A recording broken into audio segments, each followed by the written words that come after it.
तुलसीदास जी महाराज जी।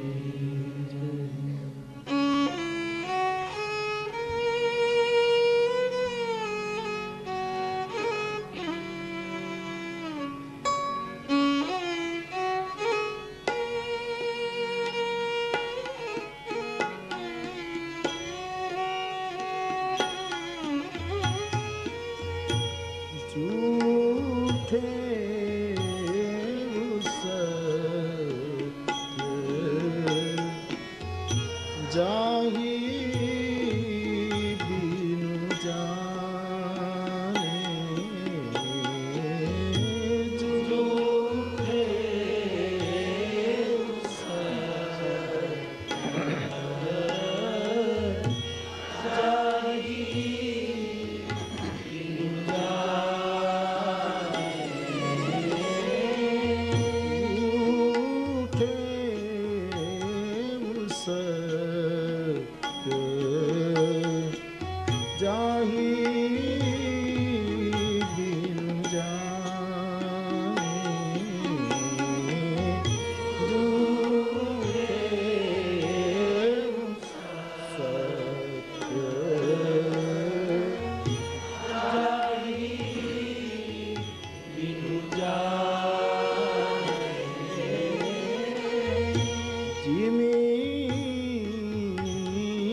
कर्मघाट के आचार्य परम विवेकी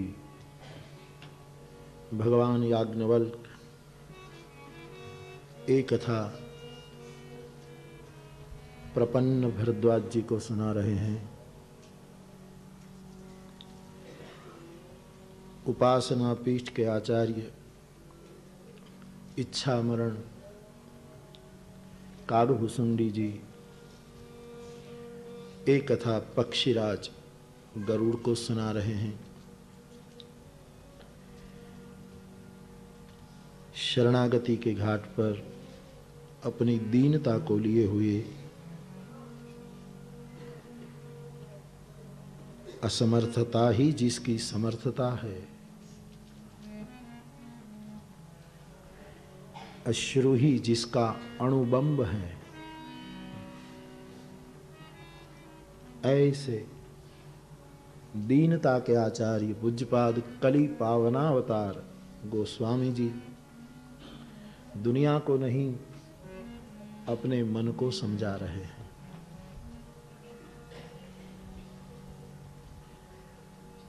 और ज्ञानपीठ के परम आचार्य भगवान शंकर श्रद्धा मूर्ति भगवती भवानी को सुना रहे हैं। इन चारों आचार्यों की छाया में और वर्तमान पीठाधीश की आशीर्वादक छाया में बैठकर हम और आप मानस के आधार पर मानस की पंक्तियों को लेकर, मानस के शब्द और सूत्रों को लेकर वार्तालाप कर रहे हैं। बाप, कोई बोलता है, कोई सुनता है, इनमें भी ये जरा कठिन चर्चा जितना हो सके सरल की जा रही है। लेकिन पाले तभी पड़ेगी जब आप और सावधानी से सुने।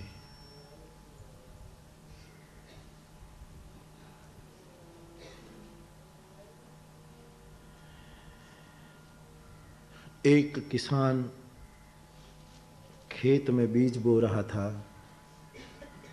ठीक से सुनिएगा, सावधान। हुआ ऐसा कि कुछ बीज इनके पैर के पास पड़ गए।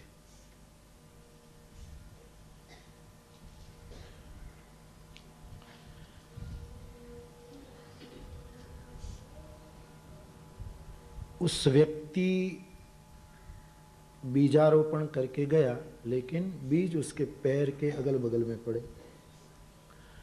तो उसके जाते ही पक्षी आकर इन बीजों को चुग गए।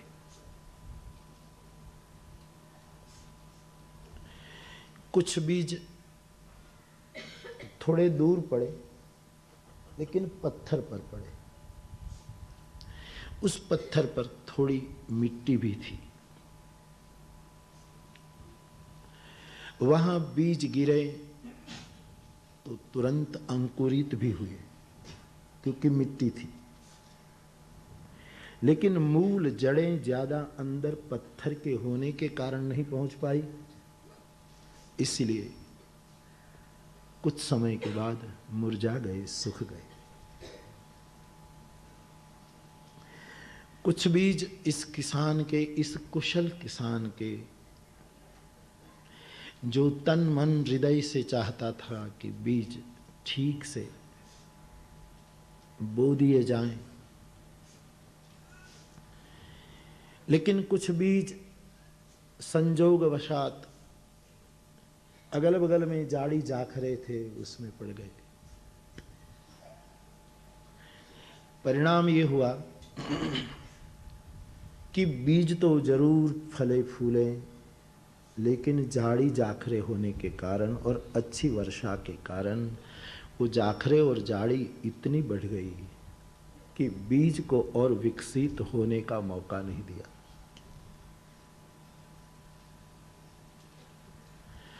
कुछ बीज ऐसी जमीन में, ऐसे चास में गिरे कि 100% फसल आई। मेरी स्मृति यदि ठीक है तो ये दृष्टांत बाइबल का है। मैं चौकस नहीं कह सकता, लेकिन ये दृष्टांत शायद मैंने बहुत पहले पढ़ा है। जहां हो सार में जाइए, सूत्र में जाइए। वक्ता बोलता है, उपदेशक बोलता है, धर्माचार्य बोलता है,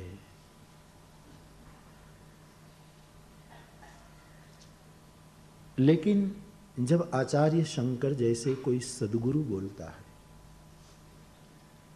तब उसकी महिमा कुछ और बढ़ जाती है।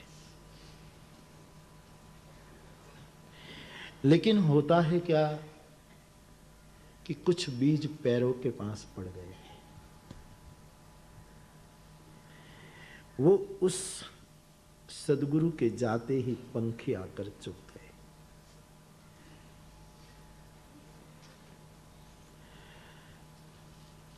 इसलिए थोड़ी दूर रहने में मजा है। बहुत पैर में पड़े रहने से बीज तो सद्गुरु बोएगा ही, क्योंकि उसका तो यही जीवन व्रत है।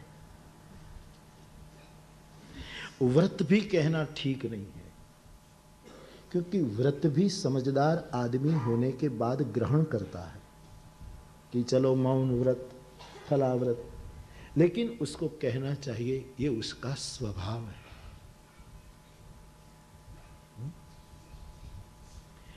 लेकिन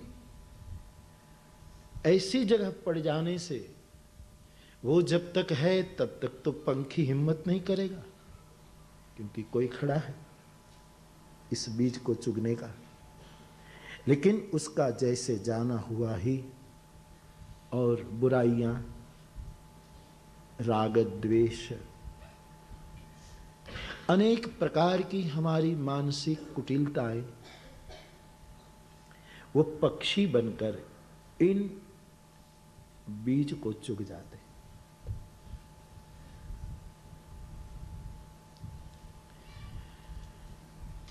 सोचिए, जीवन बड़ा मूल्यवान है,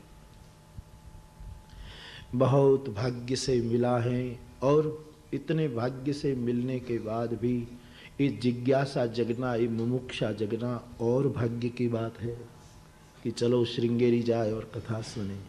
इनमें भी स्वयं जगत गुरु कहते हैं, दुर्लभम त्रयमे वैतत् देवानुग्रह हेतुकम। 3 वस्तु जगत में दुर्लभ है, मनुष्यत्वम, मुमुक्षुत्वम, महापुरुष संश्रय। विवेक चूड़ामणि। इस दुनिया में बाप आचार्य भगवान कहते हैं 3 वस्तु बहुत दुर्लभ है। सबसे पहली दुर्लभता तो है मनुष्य जीवन मिलना, जिसको मेरे गोस्वामी जी बड़े प्रसिद्ध शब्दों में अंकित करते हैं।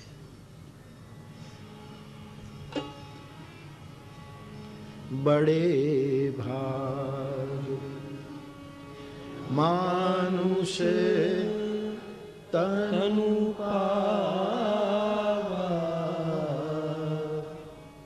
बड़े भाग मानुष तनु पावा,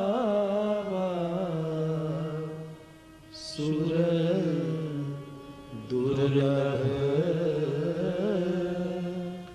सद ग्रंथ निगाह, सुर दुर्लभ सद ग्रंथ निगाह। मनुष्यत्वम, यही भगवान शंकराचार्य हैं। मैं कल कहना भूल गया, कल कहना तो समयोचित ज्यादा रहता, लेकिन विस्मृत हो गया। पंढरपुर गए थे, भारत की यात्रा में वो पंढरपुर गए।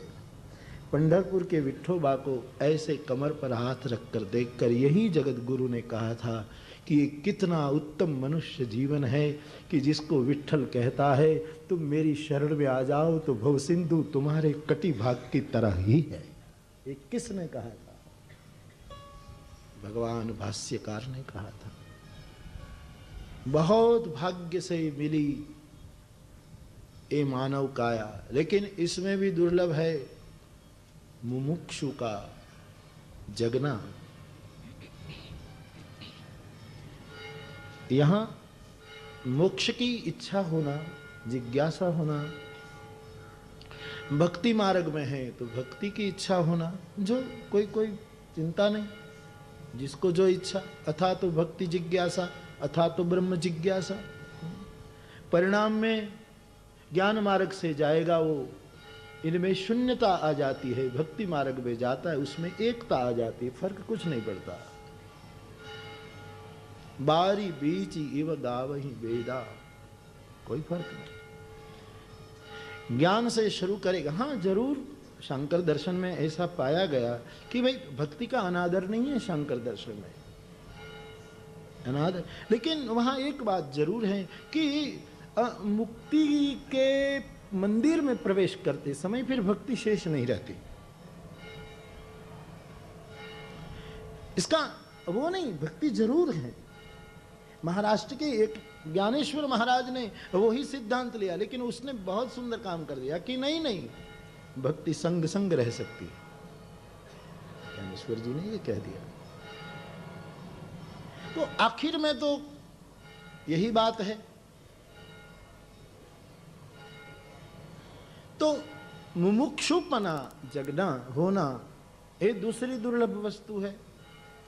लेकिन इससे भी दुर्लभ वस्तु है इसी जीवन में कोई महापुरुष का संग हो जाए।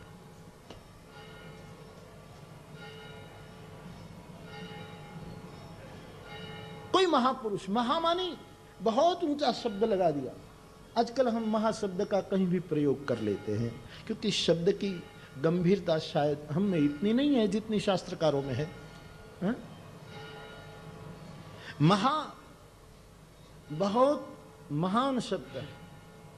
महावीर बिनबहु हनुमान राम जासु जस आप बखान। महाज्ञानी, महावीर, महाभक्त, महावैष्णव बहुत ऊंचे शब्द है। किसी महापुरुष का संग मिल जाए,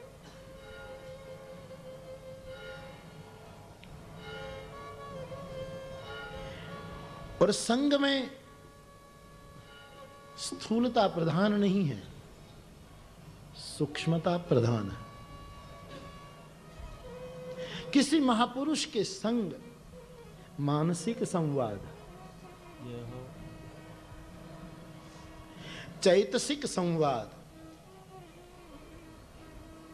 तो सत्संग सदा सदा है, खोजना नहीं पड़ता। मेरे पास आज कृष्णमूर्ति का एक वाक्य है कि कृष्णमूर्ति कहा करते थे कि सत्संग है ही ऐसा कुछ।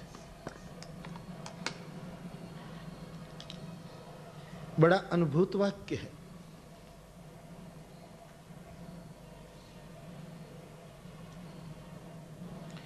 सत्संग या संत का संग, उसके लिए कृष्णमूर्ति कहा करते थे हैं, बस इतना ही।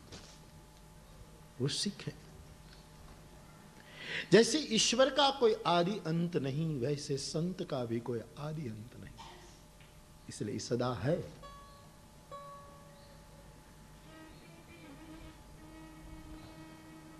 सदा सदा है। चैतसिक, मानसिक सत्संग। आज भी समाधि वाले पुरुष प्रपन्न साधकों को प्रत्युत्तर देते हैं। शरीर नहीं है, वाणी नहीं है, तो प्रत्युत्तर देने का माध्यम दूसरा हो जाता। जबान होती तो जबान से देते या कुछ और संकेत कर देते।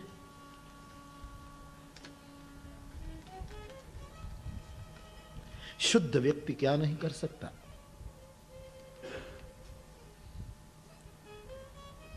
तो कोई ऐसे महापुरुष का संग इससे भी दुर्लभ है। तो मैं आपसे ये कहना चाह रहा हूं कि जीवन बहुत मूल्यवान है। प्रत्येक जीवन मूल्यवान है। एक छोटे से सूक्ष्म जंतु का भी जीवन मूल्यवान है। वो तो उनकी भाषा हम समझते नहीं, उनके विचारों से हम परिचित नहीं। उनको पूछो तो वो कहेगा हमारा जीवन ही महिमावंत है, बाकी सब बेकार है। मेरी समझ में, मैं एक दो दिन पहले भी रात को कह रहा था शायद, कि मेरी समझ में नहीं बात आ रही कि आज तक साहित्य में, काव्य जगत में प्रेम के लिए जितने दृष्टांत दिए जाते हैं, इसमें सूअर का दृष्टांत क्यों अनदेखा किया गया? सूअर माने भूंड, प्रेम तो हो भूंड जैसा। यहां किसी का जीवन नगण्य नहीं है, क्योंकि सब में वो ही समाया है।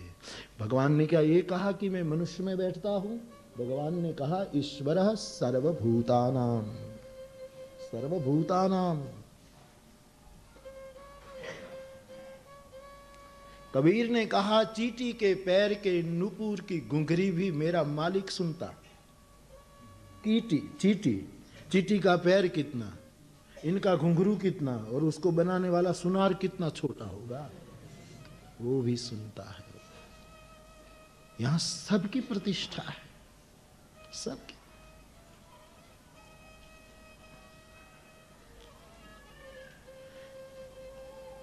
चांद चकोर के दृष्टांत दिए जाते कि प्रेम कैसे चांद चकोर जैसा। हाँ?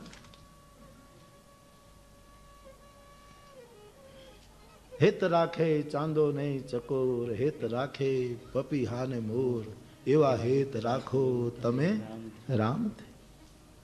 जैसे चंद्र चकोर,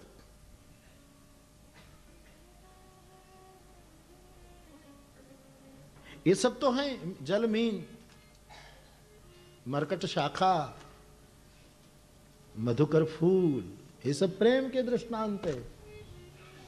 जलमीन, मधुकर पुष्प, लाख उड़ाओ वो पुष्प पर जाएगा।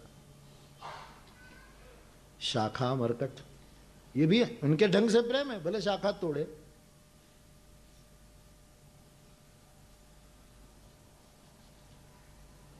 लेकिन ये वराह वाली बात इससे भी विलक्षण है। पुराणों के मुताबिक भगवान वराह ने रूप लेकर पृथ्वी को अपने मुख पर ली थी, अपने होठ पृथ्वी को लगाए थे उस पर। तब से आज तक भुंड और वराह जमीन में होठ ही लगाया करता है, अपने प्रेमी को खोजता है अनवरत प्रतिक्षण। हमको लगता है कीचड़ में मुख डालता है, नहीं, वो अपने प्रेमी को खोजता है, वो अपने प्रीतम तो खोज। लेकिन ये प्रदेश पूरा कहीं होगा, लेकिन आज तक तो मेरी समझ में नहीं आया कि ये दृष्टांत काव्य प्रदेश में प्रवेश नहीं किया, होना चाहिए था। जिसको सुवर कहते हैं, सुवर शब्द लो तब तक तो, लेकिन सुवर शब्द लो तब तो बहुत श्रेष्ठ हो गया ना। वर मानी श्रेष्ठ, सुवर लो तो सुअर, सुअर भी बोलते हैं, सुवर भी। लेकिन हम लोग वो शब्द ही नहीं समझे, इसलिए साहित्य में हमारे लोग विनोद में कहते हैं कि किसी कन्या की शादी होती है तो उसके आगे लिखते हैं सुकन्या, लेकिन दूल्हे के आगे नहीं लिखते सुवर, कि फलाना भाई का सुअर पंचमी को ब्याहने आ रहा है। लेकिन अच्छा शब्द है, सुवर जैसा यदि प्रेम ब्याह कर बाद वो सुकन्या से करें तो उनका जीवन कृतकृत्य हो जाएगा। लिखना तो चाहिए सुवर, लेकिन सुवर का अर्थ भुंड, और भुंड का अर्थ एक अर्थ में महाप्रेमी सतेज। हम मानते हैं कीचड़ है, लेकिन भुंड को पूछ, सच में अपनी दृष्टि देखते लगता है कि भुंड क्या कीचड़ में, कितनी गंद नहीं, लेकिन उसको लगता है कि आदमी क्यों डामर रोड पर चलते हैं। प्रेम का एक अंश भी इंसान में नहीं है। ये प्लेन में जाता है इधर, लेकिन प्रेम तो जानता नहीं। प्रेम तो हम खोजते हैं कि हमारी वो धरती कहाँ गई, हमारी वो जिससे हमने मोहब्बत की वो कहां गई। ये जो संस्पर्श तीव्रता, संस्पर्श की तीव्रता है भुंड में, उसको सराहा है ग्रंथकारों ने। तो जीवन मूल्यवान है, इसका मतलब केवल मनुष्य का ही नहीं, प्राणी मात्र का जीवन मूल्यवान है। इसलिए किसी की हिंसा न करो।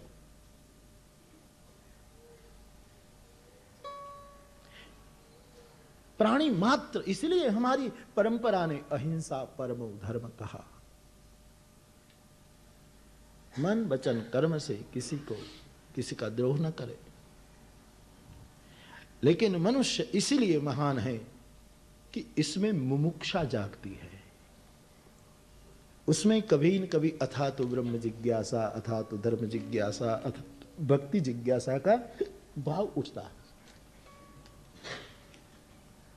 और फिर इससे भी श्रेष्ठ वस्तु है कोई महापुरुष का संग, सत्संग मिले।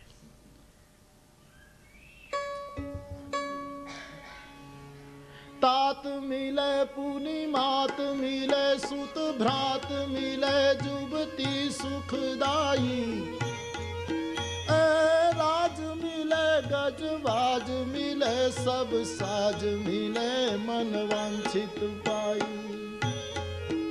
यहाँ लोक मिले परलोक मिले, विधि लोक मिले, वैकुंठ में जाई, सुंदर और मिले मिले सब ही सुख संत समागम दुर्लभ भाई।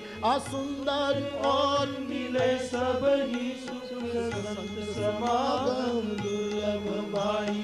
तात मिले पुनि मात मिले सुत भ्रात मिले जुबती सुखदाई। ए राज मिले गजवाज सब साज मिले मन वांछित पाई। लोक मिले विधि लोक मिले वैकुंठ में जाई। सुंदर और मिले सब ही सुख संत समागम दुर्लभ भाई। यही आचार्य चरण की बात गोस्वामी जी भी दोहराते हैं। सत्संगति दुर्लभ संसारा, यही टुकड़ा है विवेक चूड़ामणि का। निमिष दंड भरी एको बारा। जीवन में केवल निमिष मात्र महापुरुष का संग हो जाए, जीवन में पूरे जीवन में एक बार, तो घटना घट जाए। हम तो 9 दिन करते हैं शास्त्र का, यानी ये महासंत, ये शास्त्र। सदगुरु ज्ञान विराग जोग के घटना क्यों नहीं घटती? बीज पैरों के पास पड़ गए, समयांतर में पक्षी चुग गए। बुराइयों के, मलिनता के, कुटिलता के, राग द्वेषों के पंखी चुग गए।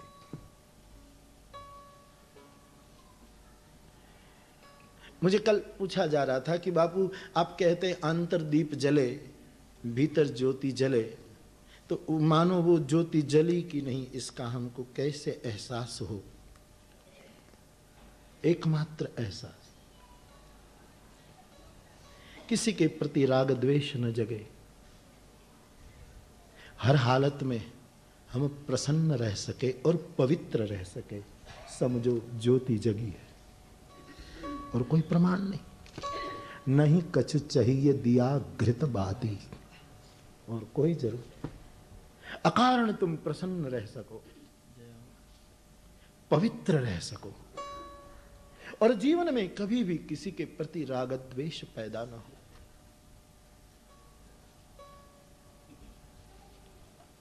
समझना ज्योति जगी है। એને પછી વૈરાગ્યની વાડ કરો, ચીમની, इसकी सुरक्षा हो जाए। तो माँ बाप मिलते हैं, माँ बाप न मिले तो हम हो ही नहीं सकते। हाँ? बाप ने अपने बेटे को कहा कि तू सन्यासी हो जा, ब्रह्मचारी रह और सन्यासी हो जा, तो बेटा बड़ा जिद्दी था, बड़ा विचित्र था। बाप को सुना दी, आप ब्रह्मचारी रहे होते तो मुझे सन्यास लेने की नौबत ही नहीं आई।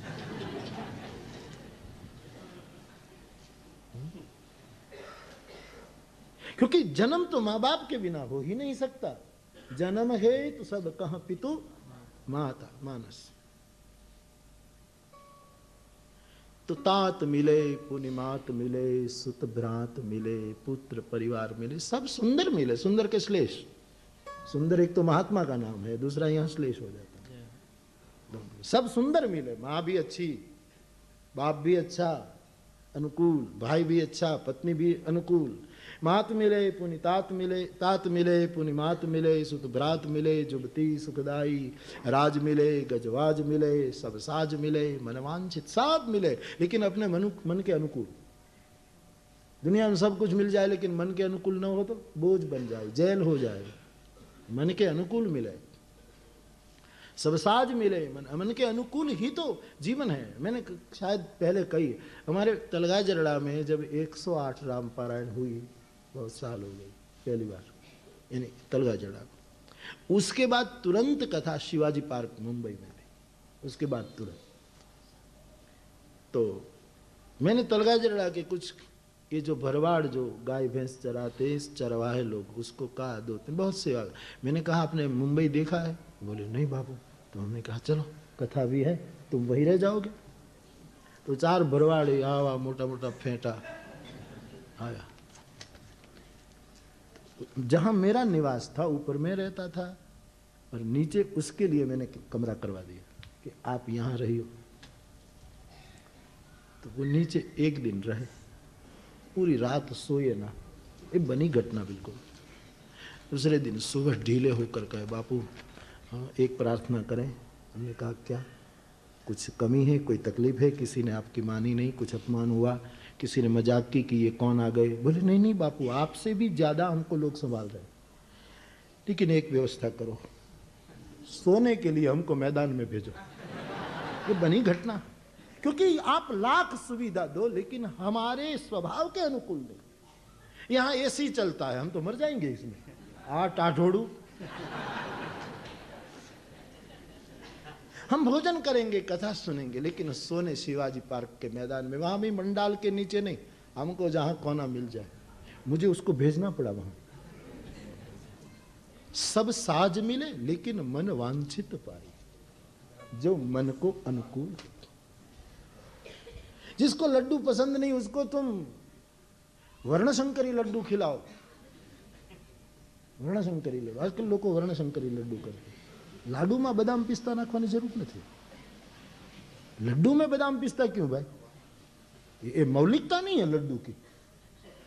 लाडवा में तो घी गोળ અને ઉપર ખરખી રીતે ખસખસ, બસ પછી જુઓ જમાવો। आजकल सब वस्तु को जायते वर्ण शंकर।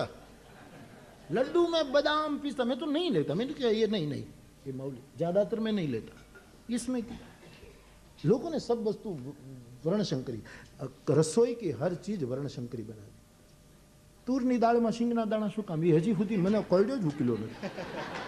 तुवेर दाल में शिंग दाना नाखवानी जरूर शू है? राज को राज रहने दो, दाल को दाल रहने दो। समझ में नहीं आता।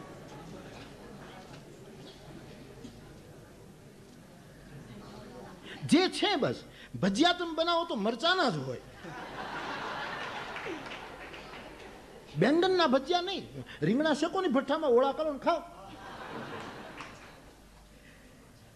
लेकिन भजिए तो मिर्चे के ही हो सकते हैं, અને ये ते आम ચોટલી ઊંચી થઈ જાય એવા તીખા મરચા નહીં હોય તો, બાકી હાવ પાણી એવા ફોફા હોય તો એને તો પણ રોમ રોમ રોમાંચ કરી દે, અષ્ટમા ભાવમાં એક ભાવમાં તમને પહોંચાડી દે, એનું નામ ભજીયા કહેવાય। वर्णशंकरी लाडू, दाल में शिंगदाना, शिंगपाक करो नहीं, जुदोज करो नहीं साहब, उसकी स्वतंत्रता।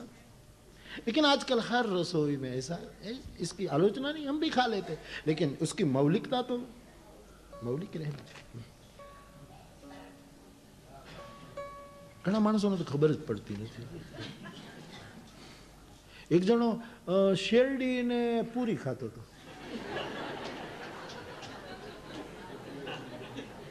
गन्ना और पूरी पूरी। હવે गन्ना चूस कर बाहर निकालना, पूरी अंदर, ये क्या मेल खाए? क्वाइट ऑपोजिशन एम कहे ना, शू के हम लोग क्वाइट। शेरडी ना मादड़िया ने पूरी नु टिफिन कोई दिवस थाय ज नहीं, वो कभी साथ चल सकता नहीं। पहला हूँ कह तो गुजराती में है, कोई कोई गनी, गनी तो नहीं, गनी तो प्रकृति का मुलायम कवि रहा, गनी दही वाला, लेकिन कवि का नाम मैं भूल गया शायद, जो है तो मैं पहले कहता, जो पुराने श्रोता जान जाएंगे, ये शेर है, एक मुक्तक जैसा है। ये दाल ने रोटलो, ये दाल ने बिस्किट खाई है, जलन का है जी, इसका खबर नहीं। कवि का तो जरूर है, कवि का है ये वस्तु पक्की। कौन कवि है? दाल ने बिस्किट कहीं जामे, बिस्किट दाल में बोली बोली खाए, रोटलो सारो लागे, रोटली न सारी लागे दाल में, पूरीओ तो हाव हाव अपृश्य है, रोटलो सारो अड़दनी दाल में। तो किसी ने लिख दिया ये दाल ने बिस्किट खाई है, कोई टीका करी करे आ केवो माणस है, दाल ने बिस्किट, ये दाल ने बिस्किट खाई है। पहला ही कीधु एमा आपना पूज्य श्री नु शू जाय छे? ये दाल और बिस्किट खा रहे, इसमें आपके पिताजी का क्या बिगड़ जाए? खाए। दृष्टि भेद ने शू कहूं, कवि ने तीसरी पंक्ति लिखी कि तेरे दृष्टि भेद को मैं क्या कहूं। दृष्टि भेद ने शू कहूं कि पूरब पश्चिम एकता तो थाई छे। दाल पूरब की, बिस्किट पश्चिम का, कम से कम अद्वैत तो हो गया।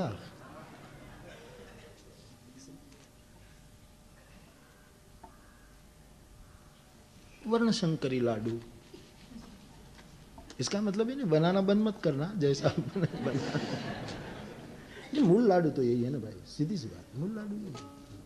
और कुछ है कढ़ी તમે કરો છાશ નહીં, એમાં બીજું કઈ નખાય જ નહીં, એમાં ખાલી વધારે વધારે મીઠા લીમડાના પાન નખાય, પણ એમાં તમે બધા ડૂચા નાખો તો પછી તમે બધું બગાડ નાખ્યું કામ કરે। એ તો પછી ભૂખ્યા કઈ કથા કેમ થાય, એટલે ખાવું પડે, પછી છૂટકો નહીં। આવા કાંઈ બધું ગોતી ગોતીને ભૂખ્યા થોડું રહે। बात, जिसकी रुचि में लड्डू नहीं है उसको लड्डू दो तो उसको नहीं अनुकूल पड़ेगा। सब साज मिले मन वांछित पाए। उन भरवाड़ भाइयों ने 8 दिन, एक दिन रहे, बाकी के 7 दिन वहां शिवाजी पार्क में सोए। सवार में ताजा टेभा जेवा थईने आवे, ए राम राम बापू।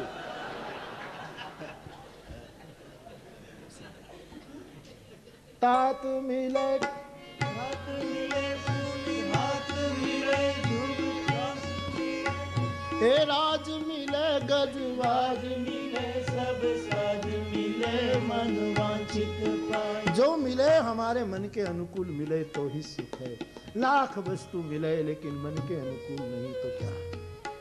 लोक मिले परलोक मिले, विधि लोक मिले, वैकुंठ में जाई सुंदर और मिले सब ही सुख, संत समागम दुर्लभ भाई। सुंदर और मिले सब ही सुख, संत समागम दुर्लभ भाई। किसी संत महापुरुष का संसर्ग, आश्रय, ये सबसे दुर्लभ है। सत्संगति दुर्लभ संसार, निमिष दंड भरी एक सबसे दुर्लभ है सत्संग, सत्य के साथ जीना, प्रतिक्षण सत में डूबे रहना। कोई ऐसे ही महान हस्ती के साथ चैतसिक सत्संग, मानसिक सत्संग, स्थूल हो उसकी भी महिमा है कि कोई तुम्हें समझाए, तुम सुनो, ये भी ठीक है, हम तुम सब, लेकिन छोटा अर्थ नहीं है सत्संग का। सत्संग तो ऐरावत हाथी है, इसकी तो महिमा। तो दुर्लभ जीवन है, मूल्यवान जीवन है। इनमें से हम श्रृंगेरी आए हैं भगवत कथा के लिए। कोई बीज केवल पैर के पास न पड़ जाए, वरना चुग जाएंगे पक्षी।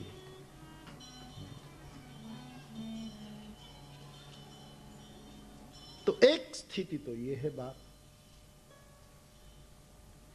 लोग कहते हैं ना, हम फला महापुरुष के बहुत निकट, अच्छी बात है, नैकट्य मिले तो, लेकिन कहीं ऐसा न हो कि बीज ऐसे ही रह जाए नैकट्य के अहंकार में, निकटता के केवल खोखले गौरव में। मैंने तो मुंबई में 1-2-3 बार बहुत स्पष्ट कहा था। एक बार, कभी कभी लोग कहते हैं ना कि हम बापू के बहुत निकट है, तो उसका जवाब मुझे हरिंद्र भाई के समय में मैंने दिया, इसका जवाब दिया था। हरिंद्र भाई ने पूछा कि कुछ लोग ऐसा कहते बापू, आपको क्या लगता है? तब मैंने कहा कि साधु के निकट कोई नहीं होता और सच्चा साधु किसी से दूर कभी नहीं है। यही एक सत्य है मेरी समझ में। साधु के निकट कोई नहीं, साधु किसी कोई नहीं कि ये हमारे निकट है, उसको कौन अपना पराया का भेद होता है। हाँ, व्यवहार भेद ये तो विवेक है। बच्चे को माँ दूध पिलाएगी, बड़े बेटे को सुखड़ी खिलाएगी, बहुत बड़ा होगा तो ये कोई भेद नहीं है, ये विवेक है। जिसके मुख में अभी 7 महीने भी नहीं हुए, दंत निकले नहीं, उसको तुम सुखड़ी का बटका दे दो तो क्या होगा? बच्चे को मारने पर तुले हो तुम। घर में माँ है, बहन है, बेटी है, पत्नी है, चारों के साथ व्यक्ति का व्यवहार भेद होना ही चाहिए। माँ के साथ और व्यवहार, पत्नी के साथ और व्यवहार, बहन के साथ और व्यवहार, बेटी के साथ। इसका मतलब ये नहीं कि ये विषमता है, ये आवश्यक है, ये विवेक है। और सत्संग से ऐसा विवेक न जगे तो सूत्र गलत हो जाएगा। बिनु सत्संग विवेक न हो, सूत्र गलत हो जाएगा। खूब सुनो, आप सुनते हैं भाव से। बस मेरा कहना ये, हम और आप सब शास्त्र के वचन सुनकर इनके बीज कहीं ऐसे न हो जाएं कि अवसर आते ही पक्षी चुग जाए। और ये कोई वो नहीं। कई लोग मेरे से कहते हैं, बापू कथा में रहते हैं, सत्संग में रहते तब अच्छा लगता है, फिर थोड़े समय के बाद सब चला जाता है। ये है पैरों पे पड़े बीज, निकट पड़े बीज। दूसरी बात, कुछ बीज पत्थर पर पड़े, पत्थर पर मिट्टी थी, थोड़ी व्यवस्था थी, थोड़ी अवस्था थी, अंतःकरण में थोड़ी क्षमता थी, कुछ सूत्र उस पर पड़ गए। मिट्टी होने के कारण एकदम अंकुरित भी हो गए, लेकिन भूमि का बिल्कुल वो नहीं होने के कारण, मूल जड़ें ज्यादा अंदर नहीं जाने के कारण कुछ ही समय में मुरझा गए, सूख गए। कई लोगों में सूत्र जल्दी फूट जाता है, अहोभाव में आ जाते हैं, लेकिन इनके मूल, इनकी जड़ें बहुत भीतर नहीं जा पाई, इसलिए कुछ समय के बाद फिर सूख जाता है। ऐसा होता है, निकलता है कभी कभी। देखिए, मुझे लगता है कि इस जो क्षणिक आवेश है ना, उसी को ही शायद पाश्चात्य जगत के विद्वानों ने नशा कहा है। धर्म नशा है। इसने कार्ल मार्क्स ने कहा कि धर्म एक नशा है।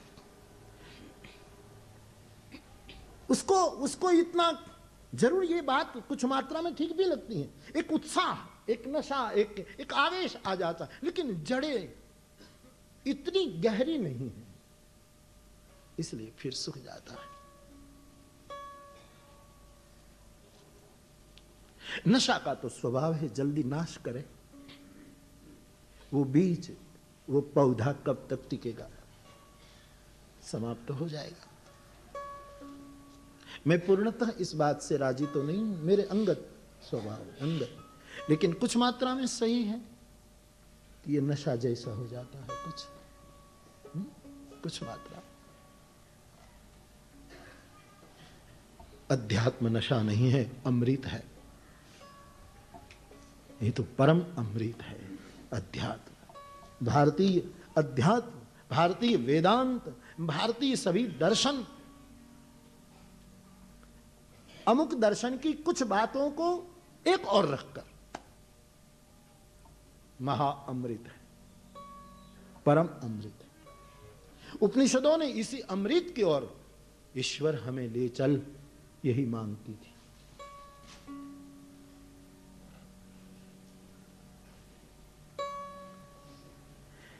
पड़े पत्थर पर बीज अंकुरित हुए, लेकिन जड़ें बहुत प्रगाढ़ न होने के कारण, मूलतः स्थिरता न होने के कारण कुछ समय के बाद मुरझा गए। कुछ बीज पड़े जरूर, लेकिन जाड़ी जाखरा में पड़ गए, और इनका प्राबल्य होने के कारण वो बीज को और विकसित होने का मौका नहीं मिला।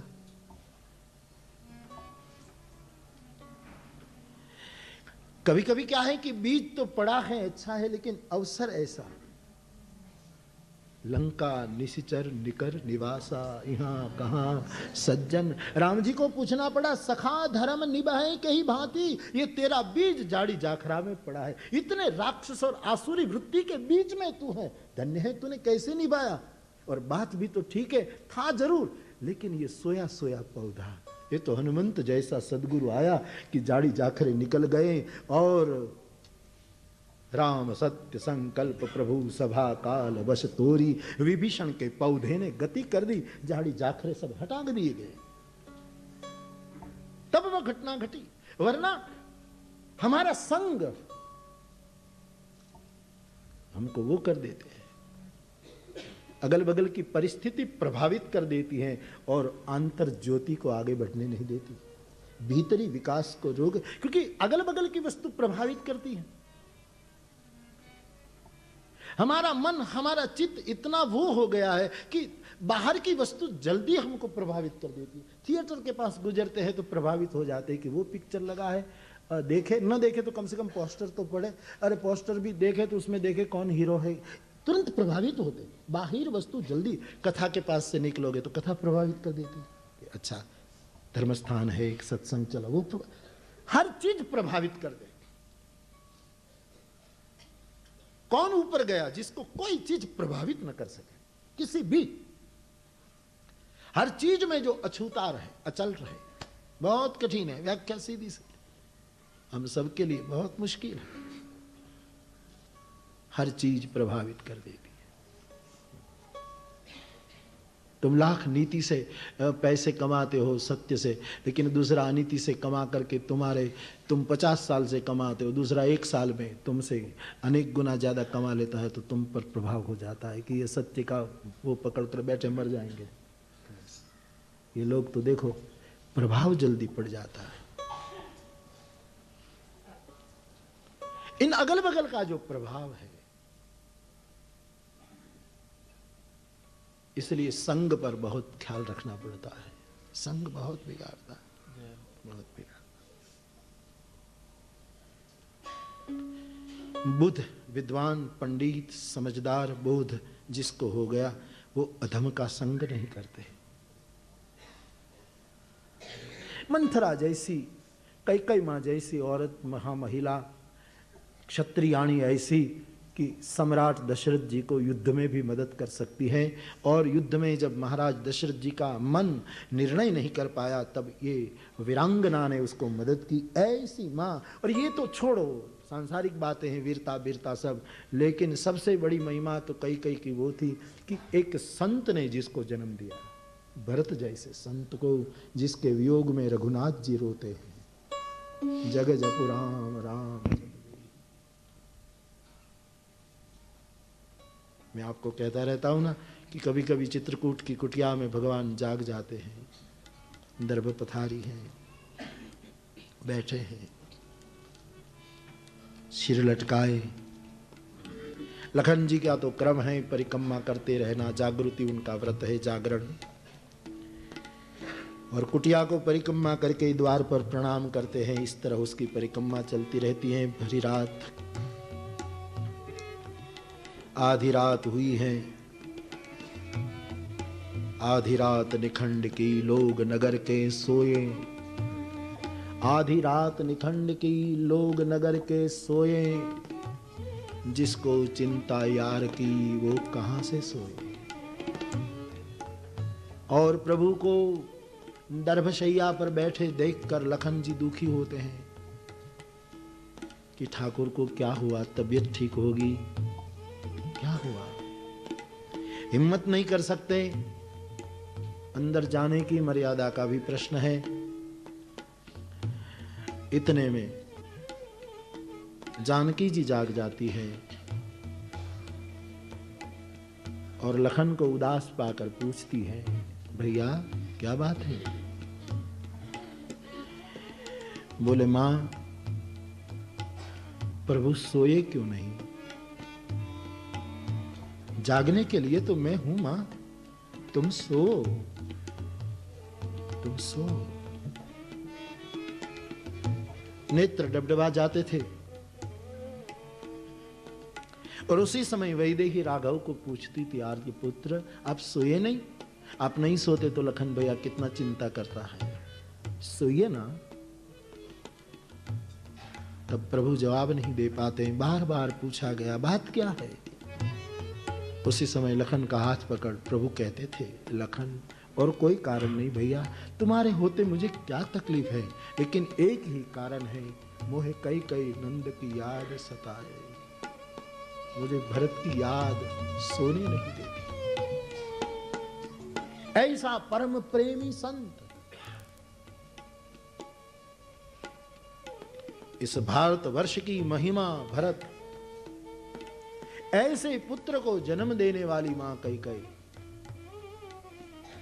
वीरांगना, सुंदर, बहुत बुद्धिमान, ये सभी लक्षण एक और कर दीजिए कुछ समय के लिए, लेकिन जिसने ऐसे महान संत को जन्म दिया, वो मां मंथरा की जाड़ी जाखरी में उसका जीवन पौधा फंस गया। मंथरा ने उसको वो कर दिया। तो ये तीसरी विधा है बाप कि बीज तो बो दिए जाते हैं, लेकिन कभी कभी इसके कारण ऐसा हो जाता है। चौथा, कुछ बीज फलद्रूप जगह में पड़ गए, 100% पाक हुआ, फसल पकी। शायद इसीलिए गोस्वामी जी ने कहा होगा, कोई एक पाव भक्ति जिमि मोरी, कोई कोई कोई।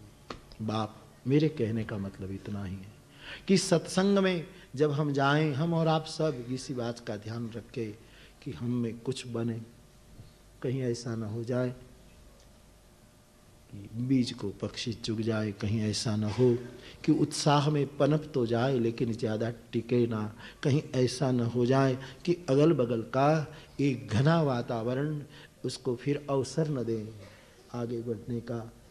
इसीलिए श्रवण उसको कहते हैं कि इस तरह सुन लिया जाए। तो हम और आप इन दिनों में इन कठिन सूत्रों को जितना हो सके सरल करके इनका वार्तालाप कर रहे हैं, चर्चा कर रहे हैं, इनको अंतःकरण फलद्रूप रहे और इसमें ये गिर जाएं तो बहुत प्रसन्नता प्राप्त कर सकते हैं हम अपने जीवन को। जैसे शास्त्रों में शब्द आते, कृतकृत्य, धन्यता आदि शब्द जो हैं, गुजराती में क्या हुई तो ओडकार, ओडकार आ जाए, बस एक तसल्ली, एक पूर्ण तृप्ति, जिसको आत्म तृप्ति कहते हैं, होगा। अब वो जान लिया कि अब जो जानने में नहीं आया है वो भी इसको जानने के कारण अपने आप जानने में आ जाएगा। वो तत्व है जे ही जाने, जे ही जाने, जग जाई हेराई, जे ही जाने जग जाई हेराई, जागे जथा सपन भ्रम जाई, जागे जथा सपन भ्रम जाई, झूठे सत्य जाई बिनु जाने, जिमी भुजंग बिनु रज्जु पहिचान। कबीर साहब ने कहा है कि जो दाने खिलड़े के संग में रहते हैं वो पीछे नहीं जाते, ये एक अर्थ में बराबर है, लेकिन मेरी व्यास गादी को कोई पूछे तो मैं इस ढंग से कहना चाहूंगा कि खिलड़े के अगल बगल में रहेंगे वो वैसे के वैसे रह जाएंगे, लेकिन सदगुरु की चक्की में जो पिस जाएंगे वो कृतकृत्य हो जाएंगे। दोनों अर्थ लगाने चाहिए। ये तो परंपरा युक्त कबीर का अर्थ है ही, अच्छा है। दो पटल के बीच में साबुत रहा न, चलती चक्की देख के दिया कबीरा रोई, दो पटल के बीच में साबुत रहा न कोई। फिर उसने जवाब दे दिया कि सब पीस गए इस संसार की चक्की में, लेकिन जो वो खिलड़ा होता है, जिस जो देहात मेरे उसने देखा, हमने तो खुद ने देखा, हाँ, बचपन में देखा। माँ दलती थी घर का दाना, गर्म वहाँ घंटी तो गांव में भी नहीं थी ना, 5-7 गांव 5 घंटी होती थी, वो मशीन से चलती थी। बाकी रोज का दड़नु दड़े, तो हम छोटे थे तब देखते थे, ये हमने देखा है खुद ने घंटी में। पहले के गृहस्थाश्रम में माताएं काम करती थी ना, आज वो सब खत्म हो गए। हाँ हाँ, जनाबाई का जी, शास्त्र प्रमाण। कि ये बड़ा बड़ा सुंदर था। कितनी, मैं ये नहीं कहता कि इतना सब काम करे, लेकिन कुछ काम घट गया न, इसमें रोग आ गए। एक एक्सरसाइज होती थी। मैं गिर के जंगल में चला जाता हूँ, देखता हूँ कितना काम करती है माताएं। आज तो सब इसका में बस हर जगह ये है, इसका मैं वो नहीं करता बस। लेकिन कभी ऐसा न हो कि खाना भी नहीं, बस उड़ी उड़ी मठम भी आवे।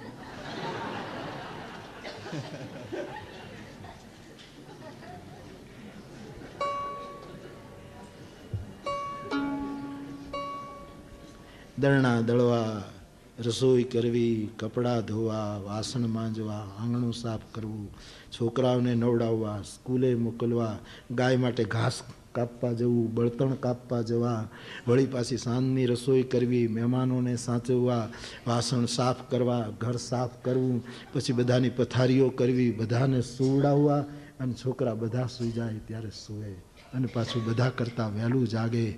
આ છે માતૃદેવો ભવ। आज है मातृत्व, यही है मातृत्व। कितना काम लोग करते थे। देख आज आज आज विचार आता है तो लगता है कि कहां से कहां हम पहुंचे।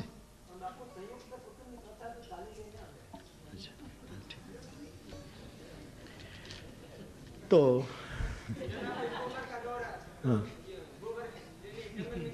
हाँ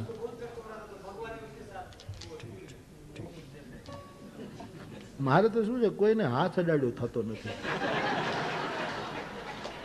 નામ બોલાવ્યા થતા નથી, પછી ગમે ત્યારે કૂદી પડે છે બસ।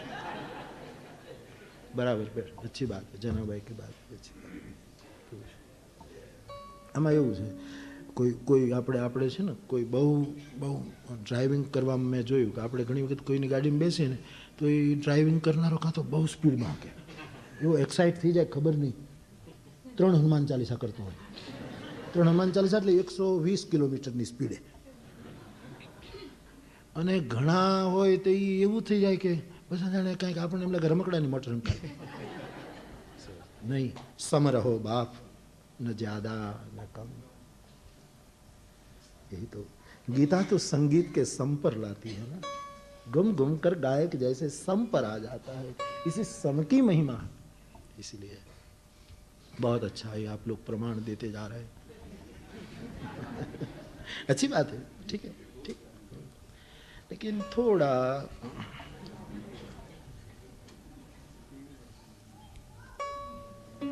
तो कितना काम होता था, अच्छी बात। अब तो ठीक है, सब घर में सब वस्तुएं आ गई, कुछ करना ही नहीं पड़ता, खाली खीजावानुं ज रह्युं। कांई काम तो करवानुं नहीं, એટલે ખીજાવાનું બાકી રહ્યું। તમે ध्यान રાખતા નથી, તમે અમારું કાંઈ સાંભળતા નથી, તમે બસ તમે એટલે તો બસ તમે જ તે। तो घंटी हमने देखी है, माँ के संग बैठ बैठ कर कभी कभी छोटेपन में घुमाई भी है। माँ कहे बेटा अब लोट आटा निकालो, तो आटा भी निकाला है। तो उसमें जो खिलड़े के पास जो दाने रह जाते, बच जाते। अच्छी बात है कि संसार के पटल में सब पीस जाएंगे, लेकिन जो सत के खिलड़े के अगल बगल में होगा वो बस जाएगा। लेकिन उसका दूसरा संदर्भ यदि मेरी व्यास गादी की दृष्टि से देखे, जो खिलड़े के पास रहेगा वो कोरे के कोरे रह जाएंगे, लेकिन सदगुरु के पटल में जो पीस जाएगा, जो दूसरे का विश्वंभर हो जाएगा, दूसरे का पेट की रोटी बन जाएगा, दूसरे की पेट का अन्न बन जाएगा, दूसरे के भूखे का भोजन बन जाएगा, उसी अर्थ में भी लेना। तो जिसको जानने के बाद जानने का कुछ शेष नहीं रहता और कुछ रह भी गया तो वो ऐसा हमने जान लिया है कि जो नहीं जाना गया है वो बिना जाने जानकारी में आ जाए। वो है जाही और जेही। ये तुलसी के दो शब्द। झूठ है वो सत्य जाही वो, और जेही, जाही और जेही का ये मामला। श्लोकार्धेन प्रवक्ष्यामि, केवल 2 टुकड़े में, पूरा पंक्ति नहीं, पूरी चौपाई नहीं, पूरा दोहा नहीं, केवल टुकड़ा जेही और जाही। उसी में पूरा अद्वैत, उसी में पूरा खेल पूरा हो जाता, सपन टूट जाता है उसी में, जेही और जाही। शंकराचार्य भगवान ने कहा ना, श्लोकार्धेन प्रवक्ष्यामि यदुक्तम ग्रंथ कोटिभिः। श्लोकार्धेन प्रवक्ष्यामि यदुक्तम ग्रंथ कोटिभिः। कोटि कोटि ग्रंथों ने जो कहा है मैं श्लोकार्ध में कह देता हूं। क्या? ब्रह्म सत्यम जगन मिथ्या जीवो ब्रह्मैव नापरः। केवल 2 टुकड़े में कह रहा हूं, शंकर कहते हैं भगवान। श्लोकार्धेन प्रवक्ष्यामि यदुक्तम ग्रंथ कोटिभिः। शास्त्रों ने, दर्शनों ने कितनी कितनी बातें कही, उसको केवल आधे श्लोक में कहता हूं। कौन सी बात? बस यही, ब्रह्म सत्यम जगन मिथ्या जीवो ब्रह्मेव नापर। तो जेही और जाही, ये श्लोकार्धेन प्रवक्ष्यामि यदुक्तम ग्रंथ कोटिभिः, यही बात है। इसलिए उसको ठीक से समझे।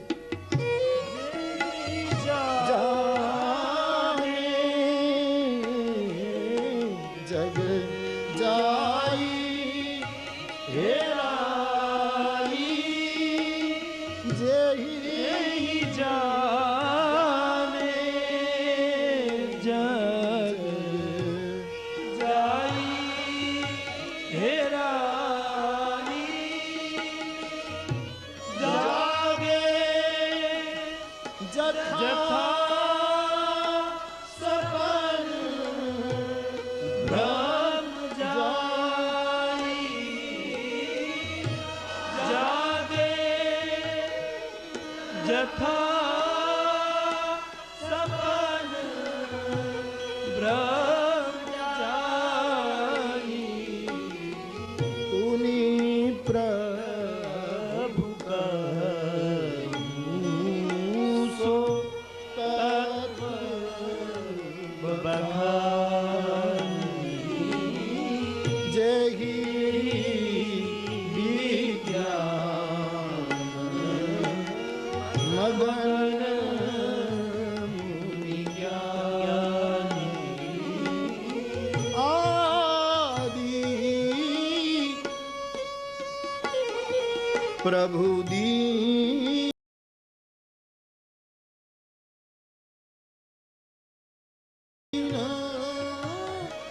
दयाला जठर धरे जेहि कपिल कृपाला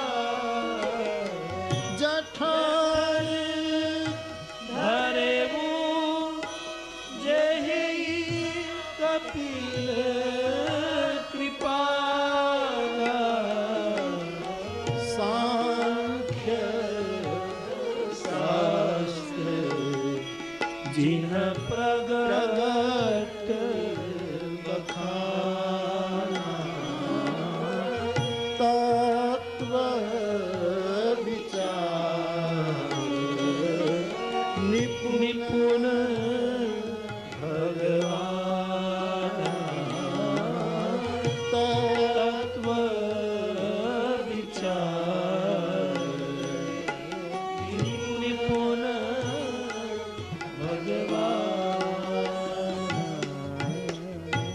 पृथ्वी में जल है, ये सबका यथार्थ ज्ञान है पृथ्वी में है ही जल, है? उसको कहते हैं ज्ञान, यथार्थ है। लकड़ी में अग्नि है ही, इसमें जरा भी ज्ञान एक अंश भी कम नहीं, यथार्थ ज्ञान है। लेकिन उसी लकड़ी को रगड़ करके अग्नि को प्रकट करना विज्ञान है। धरती में पानी है, वो यथार्थ ज्ञान है, निशंक। लेकिन कहां है खोजना, तीन वस्तु, उसको विज्ञान कहते हैं। कहां पानी है तो जरूर, लेकिन कोई कोई जगह पर ना हो, पूरी पृथ्वी में पानी ही पानी है, लेकिन कहां है उसको खोजना एक विधा, फिर खोदना दूसरी विधा, और खोदते खोदते कुछ आड़ आ जाए तो उसको खोल लेना, उसको कहते हैं विज्ञान। तो विज्ञान तत्व की चर्चा हम कल थोड़ी संक्षेप में कर रहे हैं। आज कई तारीख से, बस अब 2 ही दिन है। क्या પછી બહુ જરૂરી છે, બહુ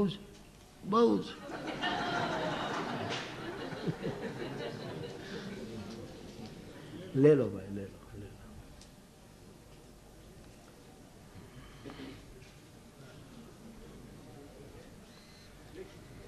हे हरे हे हरे।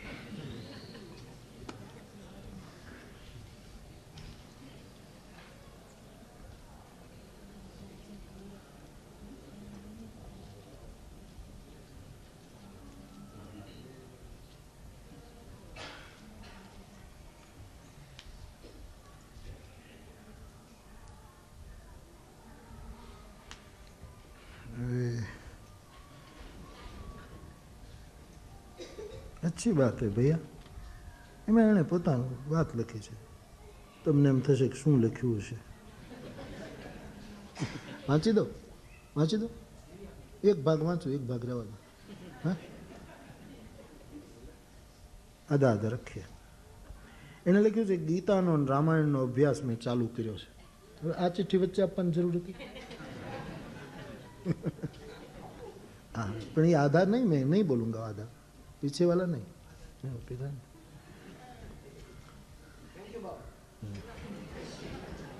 मैं 6ठे वर्षे पोरबंदर में गीता शुरू करेल, પછી છૂટી ગયેલી, હવે એને મારી કથામાં શરૂ કરી છે।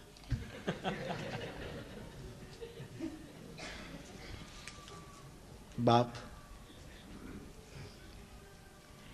खोजना, खोदना और खोलना, 3 क्रिया है। प्रत्येक व्यक्ति में ब्रह्म है, नाम रूप कुछ भी हो, लेकिन ब्रह्म है।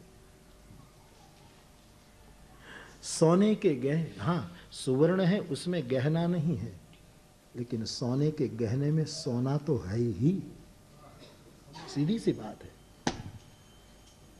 गहने में सोना नहीं है, शायद सोने में गहना नहीं है, क्योंकि सोने की लगड़ी हो तो वो गहना नहीं है, लेकिन किसी भी स्वर्ण के गहने में सोना तो है ही, है ही, है ही। वैसे नाम रूप कुछ भी हो, गहने बिलग बिलग हो, लेकिन सब में ईश्वर तो है ही, है ही। शर्त है 3, खोजना, खोदना, खोलना। कोई खोजे, खोजने के लिए आंख चाहिए, अंधा क्या खोजेगा, आंख चाहिए, और आंख ज्ञान विराग नयन भूरगारी, आंख ज्ञान वैराग्य की आंख लेकर खोजे। और फिर खोदना, खोदना कुदाली से होता है, सुमति कुदारी। गोस्वामी जी कहते हैं सद्बुद्धि, सद्वृत्ति, सदमेधा, सदप्रज्ञा, इनसे खोदे। और फिर कोई आवरण आ गया, फिर कोई कुछ आ गया आवरण, कोई पत्थर आ गया, खोदते खोदते, गुजराती में कहने भाई वड़ू बदली गई, कुओं बनाता था तो कुछ चट्टान आ गई, उसको तोड़ना, आवरण भंग करना, आवरण को मिटाना, और फिर हो गया विज्ञान, घटना घट गई। तो इसकी चर्चा हम कल के सूत्रों में संक्षेप में कर रहे हैं। आज तत्व विचार निपुण सांख्य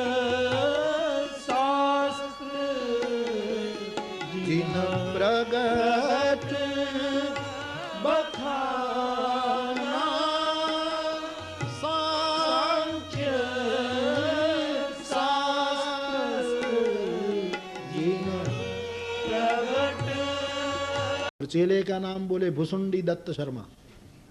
दोनों मिलकर आए, बड़ा सुंदर आयोजन बना। तो चेले ने सुझाव दिया, गुरु बाबा, हाँ हम ये जो सरजू भवन से सरजू तट का जो राजमार्ग है, जहाँ ज्यादा यातायात है लोगों की, उस राजमार्ग के किनारे पर बैठ जाए तो वहां से काफी लोग निकलेंगे और हमारा वो होगा तो फिर बात पहुंच जाएगी। तो शंकर भगवान बैठ गए और ये जो चेला था वो प्रचार करने लगा, बड़े महाराज बड़े ज्योतिषी हैं, आइए आइए। तो सब माताएं बच्चे सब आने लगे और शंकर भगवान के सामने हाथ दिखाते। शंकर भगवान तो अंतर्यामी हैं, सब साफ साफ बता दे, तुम्हारे बेटे का जन्म फाल्गुन शुक्ल त्रयोदशी को हुआ है महाराज? हाँ। तुम्हारे बेटे का नाम अभी कोई नाम तुमने नहीं रखा है, तुम मुन्ना कहते हो। इस बेटे का नाम पन्ना लाल है। अरे महाराज, इनकी माता का नाम, सब बताने लगे। तुम्हारे परिवार में ये है, ये सब। शंकर भगवान तो त्रिकालज्ञ है, फिर क्या कहना। हा? अखंडम अजम भानुकोटि प्रकाशम त्रयशूल निर्मूलनम शूल पाणिम भजे हम भवानी पति।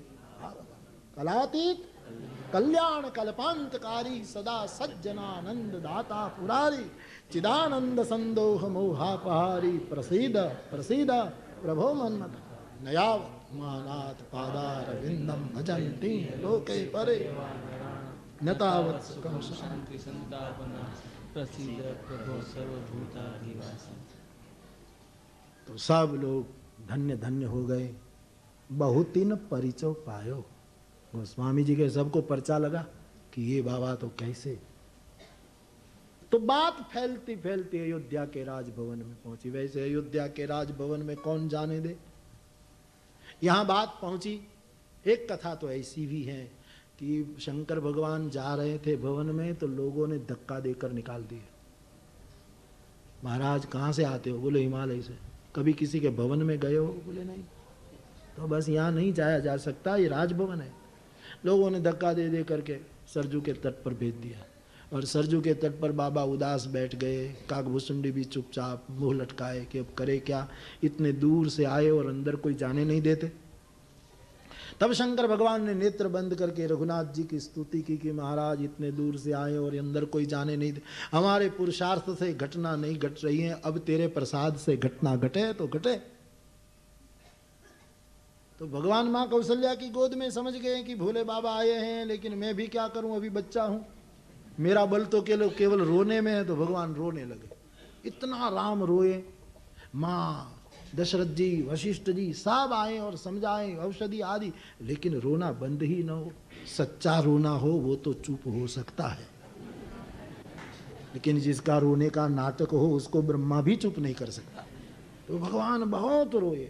सब कौशल्या माँ पर सब डांटने लगे, माँ तू बहुत भोली है, उदार है। कितने लोग जन्म प्रसंग पर आए, किसी ने कुछ कर दिया, टाना टोना कर दिया, किसी ने कोई मैला मंत्र जप लिया, कुछ गड़बड़ कर दी, वरना इतना रोता क्यों है? अब कोई महात्मा को बुलाओ, कोई मिल जाए। दशरथ जी ने हुक्म दिया कोई सिद्ध महात्मा मिल जाए तो बुलाओ। सेवक लोग निकले घूमते घूमते सरजू के तट पर। तो भोले बाबा उदास बैठे थे, करीब करीब जाने की तैयारी में थे।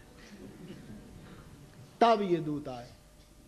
दंडवत महाराज, दंडवत दंडवत।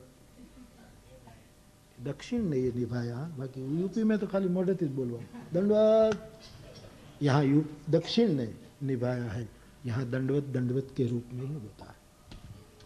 बाकी तो खाली यूपी में लगभग है। गए ત્યાં જાઓ છો કા? महाराज जी ने अपना दंडवत कहो, दंडो ऐसा कह। तो ये दूत आए और शंकर भगवान को प्रणाम करके पूछे, महाराज कहाँ से पधार रहे? हिमालय से। ओह, यहाँ शू काम करो? यहाँ शू काम करे? यहाँ कोई खेती थोड़ी से, यहाँ का व्यापार थोड़ा टाढ़ में बैठा छी। वहां क्या काम करें? भजन तप साधना करते हैं। ओ,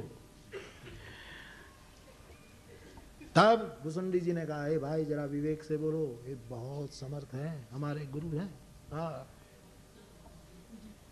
तो बोले हमारे महाराजा के घर 4 पुत्र की प्राप्ति हुई, उसमें बड़ा बेटा जो है बहुत रो रहा है, किसी ने कुछ कर दिया है, तो तुम्हारे बाबा को उतारना आता हो तो हम ले चले। अरे प्रणाम करो, पूछो बाबा क्या नहीं करते। प्रणाम किया महाराज। शंकर भगवान ने धीरे से आंखें खोली। वत्स,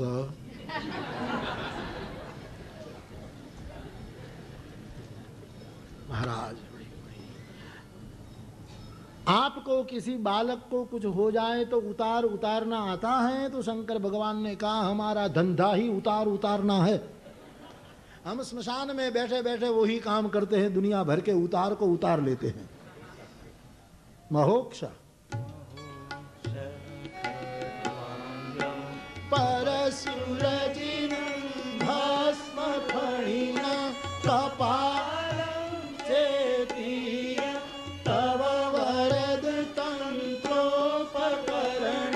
सुरास्तां तां बुद्धि दधति तु भवद्भु प्रणीता नहि स्वात्मा राम विषय मृग तृष्णा भ्रमयति। हमारा काम ही यही है, हमको ले जाओ। अरे मंत्र जंत्र औषधि उपचार दूर की बात, हम केवल तुम्हारे लाल, तुम्हारे जो राजकुमार है उनके सामने देखें और उसका रोना बंद कर दें। अरे महाराज तो बड़ी कृपा होगी, पधारिए। ले गए। अब तो सम्मान के साथ जा रहे, पहले तो लोगों ने धक्का देकर निकाल दिया। आए तो जैसे अंदर प्रवेश करने गए तो चौकीदारों ने मनमानी की, कहा कि बाबा हाँ अंदर 2 नहीं जा सकते, 1 जा सकते। राजभवन में कभी गए हो? शंकर जी ने कहा कि ये फिर नौबत नहीं आई, अब क्या करें? तो शंकर महाराज ने कहा कि तो ठीक है मैं चलता हूँ, ये मेरा चेला है, उसको यहाँ कुछ खिलौने बिलौने दे दो, यहाँ रखो, मिठाई बिठाई दे दो, मैं जाता हूँ। तो शंकर भगवान चलने लगे तो भुसुंडी की आंख में आंसू आ गए कि महाराज योजना बनाकर दोने आए और जब लाभ लेने की बात आई तो आप अकेले चल पड़े और मुझे यहाँ रख दिया।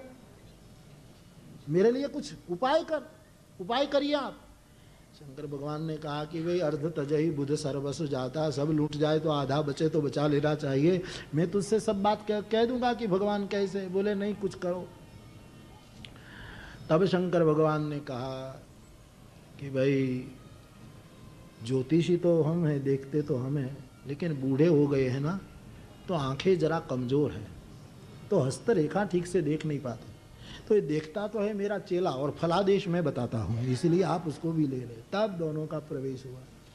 माँ कौशल्या के अंत में रघुनाथ जी रो रहे हैं और महादेव पहुँचते हैं।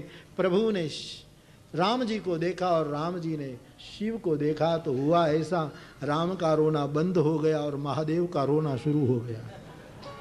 माँ को भरोसा हो गया कि महात्मा बड़े सिद्ध है, उसने मेरे बालक का रोना अपने ऊपर ले लिया। और फिर तो सब बताने लगे, सब एक के बाद एक बात बताने लगे हैं। और उसी में गीतावली में लिखा है कि भगवान शंकर ने कहा कि माँ ये तुम्हारा लाल जब कुमार अवस्था में आएगा तब एक महात्मा तुम्हारी अयोध्या में आएगा, वो तुम्हारे पुत्रों की मांग करेगा और आपको देना पड़ेगा। तब माँ कौशल्या रो पड़ी। अरे महाराज दक्षिणा कम लगती हो तो हम ज्यादा दें, लेकिन आप ऐसा क्यों देखते हैं कि मेरे पुत्र को कोई महात्मा ले जाए? बोले ये लगता है, बस ये भविष्य है, लेकिन पूरा सुन लो। बोले क्या? कि अयोध्या में महात्मा आएगा, तुम्हारे पुत्र की मांग करेगा, आपको देना पड़ेगा, लेकिन जब ये महात्मा आपके पुत्र को लेकर जाएगा तो एक महान राजकन्या से ब्याह कर तुम्हारा बेटा आएगा।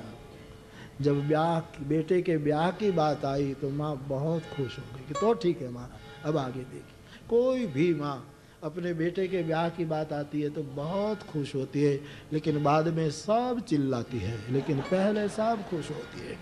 आखिर ब्रह्म की माँ है, ईश्वर की जो राम लाला जो स्वयं इनकी माँ फिर भी माँ है ना, तो उसको लगा ब्याह की बात आई तो राजी हो गई। लेकिन सब जन्म प्रसंग कहो कौशिक मिस सीय स्वयंवर गायो अवध आगमी एक आयो। सीता राम का और जानकी का जो स्वयंवर की कथा है ब्याह की, तब तक का भविष्य बताया। फिर शंकर भगवान और भविष्य दिखाने गए, तब शंकर के अंक में आए रामभद्र ने भोले बाबा की दाढ़ी पकड़कर खींची कि खबरदार अब आगे बोले तो, क्योंकि अब तो आप मेरे वनवास का भविष्य बोलेंगे तो अभी से मेरी मां रोने लगेगी। तो गोस्वामी जी ने भविष्यवाणी राम और जानकी का विवाह तक की ही बताई, बाकी का रोक लिया। राम का दर्शन करके, इस परम दक्षिणा परम धन प्राप्त करके शिव जी लौटे हैं।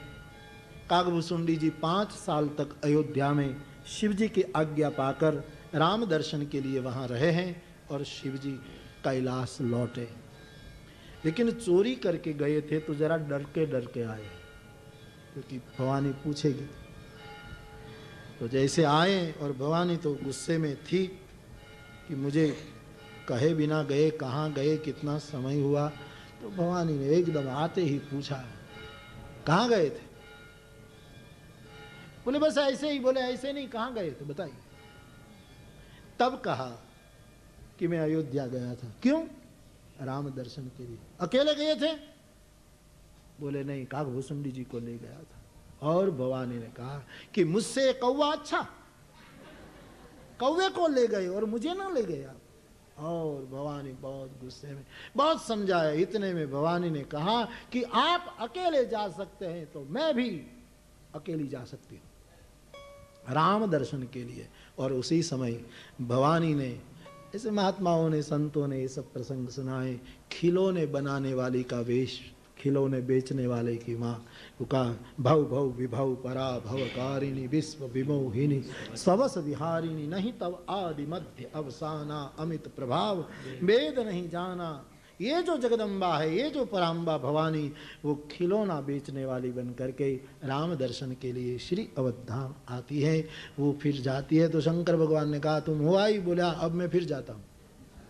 बोले अब जाकर क्या करोगे? बोले अब मदारी का सपेरे का वेश बनाकर राम को डुगडुगी बजा करके प्रसन्न करूंगा। तो बोले इस बार भी भुसुंडी को ले जाओगे? बोले भुसुंडी जी तो वहाँ है। तो अब इस बार मैं हनुमान जी को लेकर जाऊंगा, वो छोटा सा बंदर बनेगा, मैं मदारी बनूंगा और फिर राघव को आनंदित। ऐसी सुंदर लीलाएं संत लोग कहा करते हैं। गोस्वामी जी कहते हैं शिव जी ने अपनी चोरी की कथा सुनाई।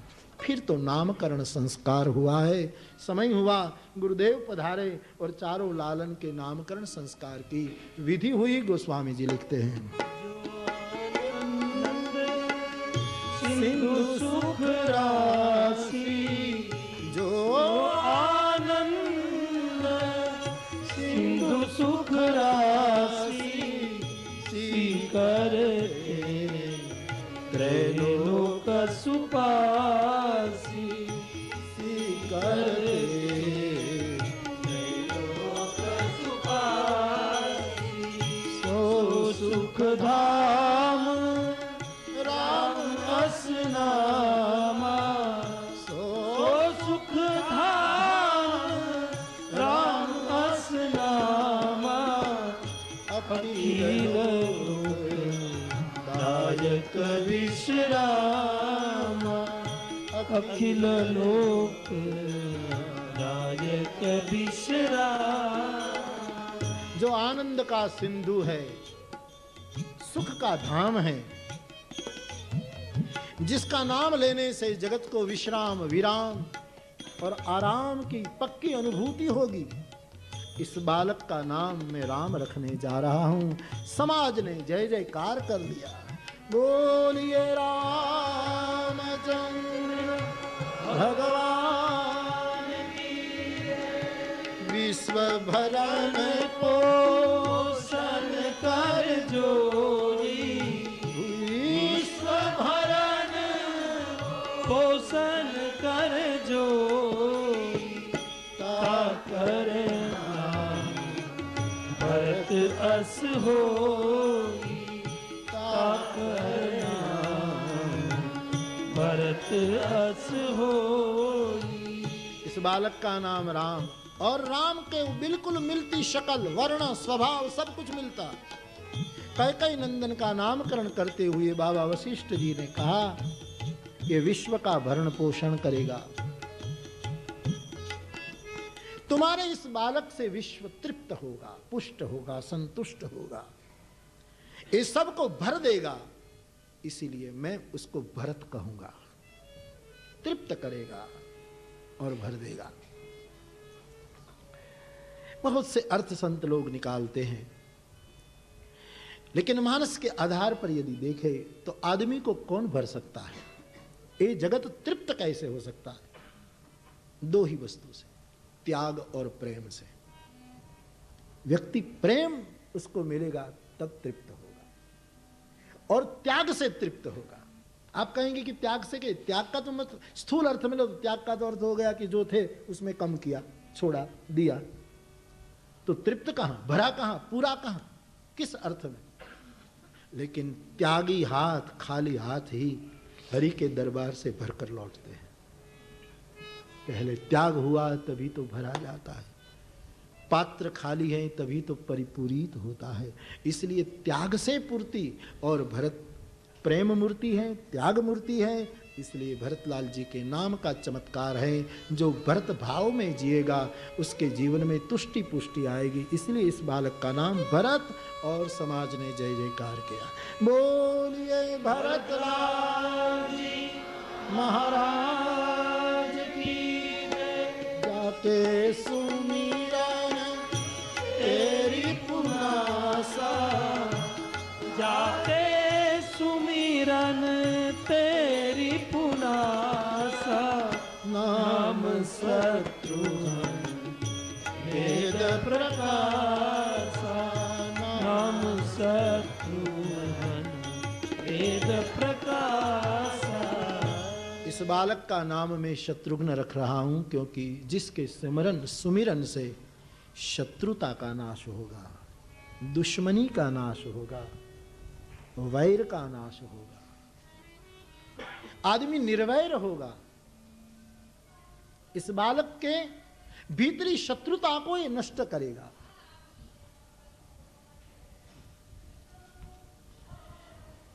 शत्रुघ्न महाराज मंथरा को मारते हैं, मंथरा को पीटते हैं रामायण में। भगवान राम मारीच को मारते हैं, सुबाहु को, ताड़का को मारते हैं। लेकिन ताड़का आदि लक्ष्मण जी शूर्पणखा को दंडित करते हैं, नाक कान काट देते हैं। लेकिन शूर्पणखा और ताड़का वो अयोध्या के अंदर के दुश्मन नहीं है, बहिर दुश्मन है। और गोस्वामी जी का अभिप्राय है कि बहिर दुश्मन को मारना आसान है, इसलिए राम ने ताड़का को मार दी, कोई बड़ी बात नहीं। लक्ष्मण जी ने शूर्पणखा को दंडित कर दी, कोई बड़ी बात नहीं। लेकिन सही वीरता तो वही है कि जो अयोध्या के अंदर ही एक दुश्मन है मंथरा, उसको जिसने पीटा। भीतरी दुर्गुण को जो मारे वो ही शत्रुघ्न। आंतरिक दोष को जो फटकारे उसको कुरूप कर दे। आंतरिक दोष जो श्रृंगार सजकर बैठे हैं उसको बिल्कुल कुरूप बना दे, मुंह दिखाने योग्य न रहे ऐसा कर दे। ये बहुत कठिन काम है। इस बालक के नाम से साधकों के जीवन में ऐसी घटना घटेगी, इसलिए मैं इसको शत्रुघ्न कहता हूं। समाज ने जय जयकार कर दिया। बोलिए शत्रुघ्न लाल जी महाराज की जय। ये नामकरण की जो क्रम है, उसका जो क्रम शुरू हुआ है, उसमें राम जी का नाम पहले, वो तो ठीक है, बिल्कुल योग्य है। फिर भरत जी का नाम, वो भी ठीक है। लेकिन तीसरे स्थान पर तो लक्ष्मण जी का नाम करण करना चाहिए। लेकिन लक्ष्मण जी का नाम मानस में आखिर में है, बीच में शत्रुघ्न जी का नाम। क्योंकि लक्ष्मण जो गणित गनते गनते जो शेष रहता है वो तो आखिर में होता है ना, आखिर में बचे जो शेष, लक्ष्मण जी शेषावतार है, इसलिए आखिर में। और जो आधार होता है वो विधि ही तो अंतम में की जाती है। कोई शीलारोपण विधि होती है तो पहले गणेश पूजा, कलश पूजा, फला पूजा, जो जो नियमान, बाकी आखिर में वो शिला रख दी जाती हैं। लक्ष्मण जी आधार हैं, इसलिए आखिर में नामकरण करते हुए बाबा बोले लक्षण धाम सुराम प्रिय सकल जगत आधार, गुरु वशिष्ठ तेरी लक्ष्मण नाम। राम के सिवा जिसका कोई लक्ष्य नहीं है, उसका नाम मैं लक्ष्मण रखने जा रहा हूं, लखन रखने जा रहा हूं। समस्त दैवी संपदा का जो भंडार है, समस्त लक्षणों के जो मंदिर है, राम का प्रिय है, राम का अनुगामी है और समस्त जगत के आधार रूप है। गोस्वामी जी प्रतिपादित करते हैं, जो सहस शीश अहिष महिधर लखन सचराचर धनी, सुर काज धरि नर राज तनु चल दलन खल निश्चर। श्रुति से तु पालक राम तुम जगदीश माया, जानकी जो सुजति जग पालती, हरति रुक पाई कृपा निधान। जो सहस शीश अहिष महिधर लखन सचराचर धनी, सुर काज धरि नर राज तनु चल दलन खल निश्चर। शेषावतार के होने के कारण सकल जगत के आधार है। वशिष्ठ जी ने इसको लक्ष्मण नाम दिया, संसार ने जय घोष किया, बोलिए लखन लाल जी महाराज की जय। अब इसका और पक्ष, ये तो नामकरण तो है ही, बड़े राम जी, फिर भरत जी, शत्रुघ्न लाल जी, लखन लाल जी, लेकिन राम केवल नाम तो है ही, लेकिन महामंत्र भी तो है।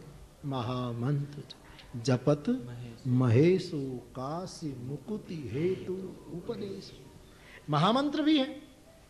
तो ये मंत्र है राम, उसको जपने की पद्धति 3 नामों में बताई। हम और आप राम राम रटे, नाम बुद्धि से जपो तो भी ठीक है, मंत्र बुद्धि से जपो तो भी ठीक है, दोनों है। नाम भी है, मंत्र, बंदौ नाम राम रघु नाम, और महामंत्र दोनों है, जैसी जिसकी वो। तो मंत्र जप करने की विधि बताई। दूसरे पुत्र का नाम भरत, वो विधि है। हम राम राम रटे, मंत्र जप करें जो करें, लेकिन इसके साथ भरत जी को याद करें। इसका मतलब कि हम भजन करें तब सबको भरते भरते करें, हमारे से किसी को ग्लानि न हो, हमारे से किसी को चोट न लगे। जहाँ तक संभव हो हमारे भजन में हम दूसरों को तृप्त करते चले। हमारे प्रयास प्रामाणिक होने चाहिए। सामने वाला फिर उसका गलत अर्थ करे तो वो अपनी जगह। तो भरत का अर्थ साधना पक्ष में हुआ, मंत्र जापक को चाहिए दूसरे को तृप्त, हमारे भजन से किसी को विक्षेप न हो, किसी को पीड़ा न हो। तीसरी वस्तु, आगे की वस्तु, शत्रुघ्न। हम भजन करें, भजन तभी पकेगा कि हमारे मन में किसी के प्रति द्वेष वैर असूया न हो, शत्रुघ्नता, निर्वैरता हो। समः सर्वेषु भूतेषु मद्भक्तिं लभते पराम। तो एक समभाव, सबके साथ मैत्र करुण एव च, कहीं दुश्मनी न हो, हर जगह मैत्री आ जाए, ऐसे भजन करे। और तीसरा लक्ष्मण, सकल जगत आधार है, भजन करने वालों को चाहिए। लक्ष्मण जी तो सकल जगत के आधार हैं, लेकिन हमसे जितने का हो सके इतने के तो आधारभूत बने। पूरे संसार की सिंचाई तो मेघ महाराज कर सकते हैं, लेकिन हमारे आंगन में जितने गमले हो, आंगन में जितने पौधे हो, इतने को जल हम सींचे। हमारी शक्ति के अनुसार भजन करने वाला दूसरों का आधार बने, मदद करे, सेवा करे, दूसरों के साथ अपने पास जो क्षमता है उसके मुताबिक दूसरों की से, इस ऐसा भाव भजन करने वालों को। तो राम मंत्र जपो, तब सबको भरते भरते, किसी के साथ वैर न रखते हुए, और जितने का हम आधार बन पाए, इसके आधार बनते बनते राम भजें। और नामकरण करते हुए भगवान वशिष्ठ जी ने आखिर में कहा, नाम गुरु हृदय विचारी, हरे नाम गुरु हृदय विचारी, वेद तत्व तव सुत चारी, वेद तत्व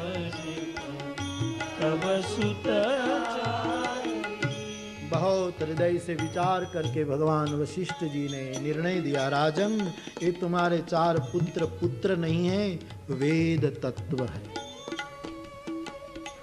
ये साक्षात वेद तत्व आपके घर में आए हैं। ये 4 पुत्र वेद तत्व है, उसी को ही पुत्र कहते हैं। बाकी तो यूपी में लोग कहते हैं, कोई किसी को पूछे कि आपके कितने बेटे, तो बोले 4। कहाँ है कि 2 सेंट्रल जेल में, 2 फरार। ऐसा तो कोई अर्थ नहीं। ऐसे कोई 4 पुत्रों का नामकरण हुआ।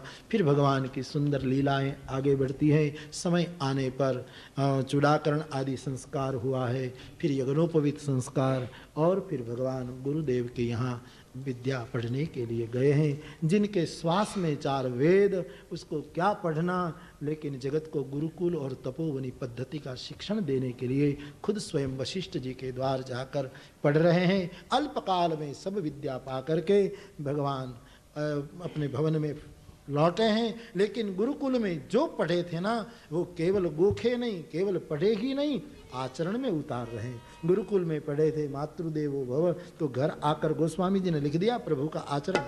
प्रात काल उठी हे रघुनाथा, मातु पिता गुरु वही माथा, मातु पिता वही माथा। फिर मधुर लीलाएं आगे आगे बढ़ती हैं। बस कथा को आज यहाँ ही रख करके कल आगे बढ़ेंगे। कुछ बोलेंगे, आशीर्वचन देंगे, कुछ आशीर्वाद आप पढ़ा रहे हैं। हिंदी बोलते हैं? हिंदी समझेगा, संस्कृत में बोलिए ना प्रभु। सब मराठी मराठी मराठी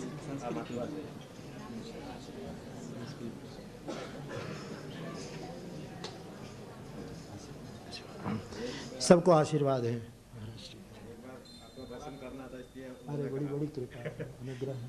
कल गुरु जी गए थे।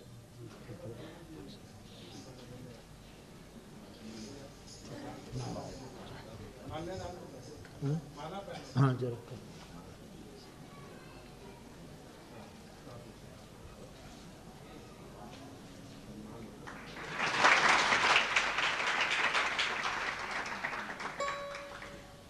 पवन तनय संकट हरण, मूर्ति रूप राम लखन सीता सहित बसहु सुर। बोलिए हनुमान जी महाराज की। जगत गुरु आदि शंकराचार्य भगवान की। पराम्बा शारदाम्बा मात की। श्रृंगेरी धाम की। आज की कथा विराम ले रही है। कल सुबह 9 बजे फिर आगे बढ़ेंगे भाव और श्रद्धा के साथ। बोलिए रामचंद्र भगवान की जय। श्री बालकृष्ण भगवान की जय। सदगुरु भगवान की जय। नमः पार्वती पतये हर हर महादेव।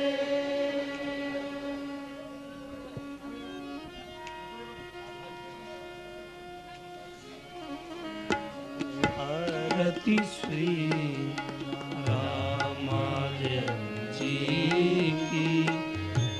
कीरति कलित ललित सेती की।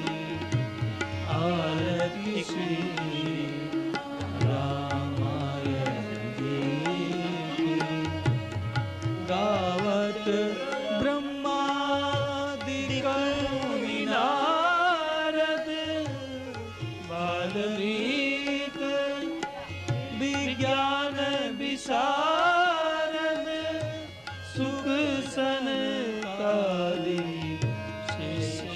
शेषरुसार वरणी पवन सुत कीरति की आरती श्री रामायण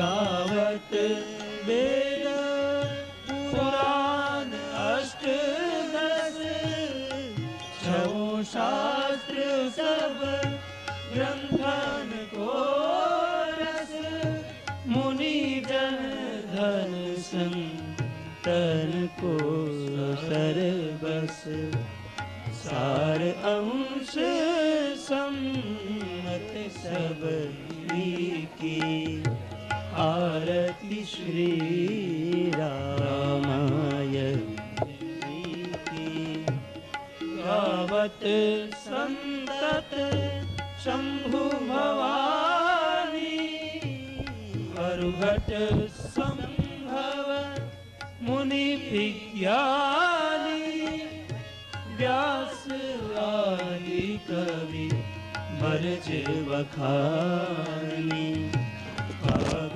भुसुंडी गरुड़ के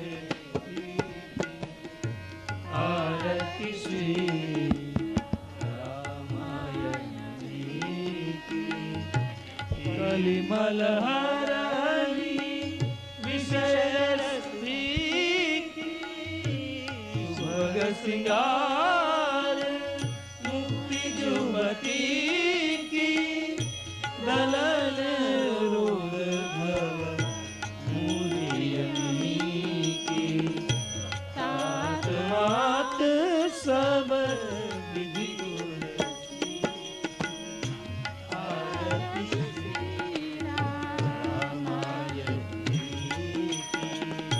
कीरति कलित ललित सिंह की आरती